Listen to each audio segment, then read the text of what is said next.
नमस्कार। भगवान शिव की महान रात यानी महाशिवरात्रि बस आने ही वाली है। तो 2026 में इस पावन पर्व को पूरी श्रद्धा और सही विधि से कैसे मनाया जाए, चलिए आज की इस बातचीत में हम इस त्योहार के हर एक पहलू को बिल्कुल सही तरीके से समझते हैं। अब देखिए, पूजा की विधि और शुभ मुहूर्त, इन सब पर तो हम बात करेंगे ही, लेकिन उससे भी पहले एक सवाल। महाशिवरात्रि का असली मतलब क्या है? क्या ये सिर्फ एक त्योहार है? नहीं, ये उससे कहीं ज्यादा गहरा है। एक आध्यात्मिक अनुभव है जिसकी जड़ें हमारी प्राचीन कथाओं में छिपी हैं।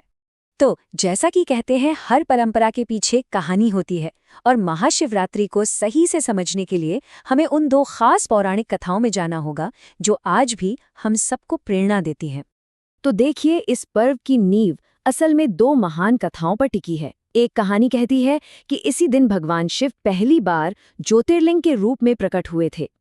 लेकिन जो कहानी सबसे ज्यादा मशहूर है वो है समुद्र मंथन की, जब सृष्टि को बचाने के लिए शिव ने वो भयंकर हलाहल विष पी लिया था। सोचिए, उस विष की ज्वाला इतनी तेज थी कि उसे शांत करने के लिए देवताओं ने उन पर शीतल जल चढ़ाया, और बस कहते हैं कि वही वो पल था जिसने अभिषेक की परंपरा को जन्म दिया, जो आज भी महाशिवरात्रि पूजा का सबसे जरूरी हिस्सा है। तो कथाओं को समझने के बाद अब आते हैं सबसे जरूरी और प्रैक्टिकल जानकारी पर। साल 2026 में पूजा और अभिषेक के लिए सही समय क्या होगा?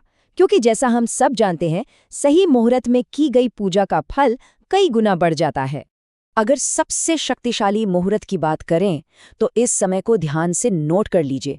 15 फरवरी 2026 की आधी रात 12:09 से लेके 1:01 तक। इस समय को कहते हैं निशिता काल, और ऐसा माना जाता है कि इस दौरान भगवान शिव की ऊर्जा पृथ्वी के सबसे करीब होती है। लेकिन हाँ, अगर किसी वजह से आधी रात को पूजा करना मुमकिन ना हो तो भी चिंता की कोई बात नहीं है। महाशिवरात्रि पर पूरे दिन और अगली सुबह तक कई और भी शुभ मुहूर्त होते हैं। सुबह सुबह ब्रह्म मुहूर्त की शांति से लेकर शाम के अमृत काल तक अपनी सुविधा के हिसाब से पूजा के लिए एक अच्छा समय चुना जा सकता है। तो सही समय तो हमने जान लिया, अब समझते हैं सही विधि। शिवलिंग का अभिषेक, जैसा कि हमने बात की, इस दिन का सबसे मुख्य अनुष्ठान है। तो चलिए इसे स्टेप बाय स्टेप करने का सही तरीका जानते हैं, ताकि पूजा एकदम विधिपूर्वक हो। तो देखिए, शुरुआत हमेशा शुद्धि से होती है। सबसे पहले स्नान करके साफ सुथरे कपड़े पहन ले। इसके बाद शिवलिंग के सामने एक दीपक और धूप जलाएं, ताकि एक सात्विक माहौल बन जाए। और फिर आता है अभिषेक का पहला कदम, शुद्ध जल या गंगा जल से अभिषेक, जो हमारी बाहरी और भीतरी दोनों तरह की शुद्धि का प्रतीक है। अच्छा, जल से अभिषेक के बाद बारी आती है पंचामृत की, यानी दूध, दही, घी, शहद और शक्कर। ये पांचों चीजें जीवन में पोषण, मिठास और समृद्धि को दर्शाती हैं। इसके बाद भगवान शिव को जो चीजें बहुत प्रिय हैं, जैसे कि बेलपत्र, धतूरा, भांग और आक के फूल, वो पूरी श्रद्धा के साथ चढ़ाए जाते हैं। और हाँ, इन सभी रिचुअल्स, इन सभी चीजों को चढ़ाने के केंद्र में सिर्फ एक ही शक्ति है, ओम नमः शिवाय। ये सिर्फ एक मंत्र नहीं है, इसे ब्रह्मांड की ध्वनि कहा गया है। अभिषेक करते हुए इस मंत्र का लगातार और पूरी श्रद्धा से जाप करना ही पूजा का असली सार है। तो अभिषेक के दौरान पूरा ध्यान लगाकर ओम नमः शिवाय का जाप करना है, और जब पूजा खत्म होने वाली हो तो दीपक से शिवजी की आरती करें, उन्हें भोग लगाएं और अपनी प्रार्थनाओं के साथ इस पूरे अनुष्ठान को संपन्न करें।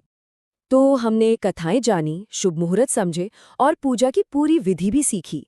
लेकिन इन सबके बाद एक सवाल खुद से पूछना बहुत जरूरी है कि ये पर्व व्यक्तिगत तौर पर हमारे लिए क्या मायने रखता है। क्या ये सिर्फ शिव के प्रति श्रद्धा दिखाने का दिन है, या फिर अपने अंदर की बुराइयों को खत्म करने का? शायद इसी सवाल का जवाब खोजना ही महाशिवरात्रि को सच में सार्थक बनाता है।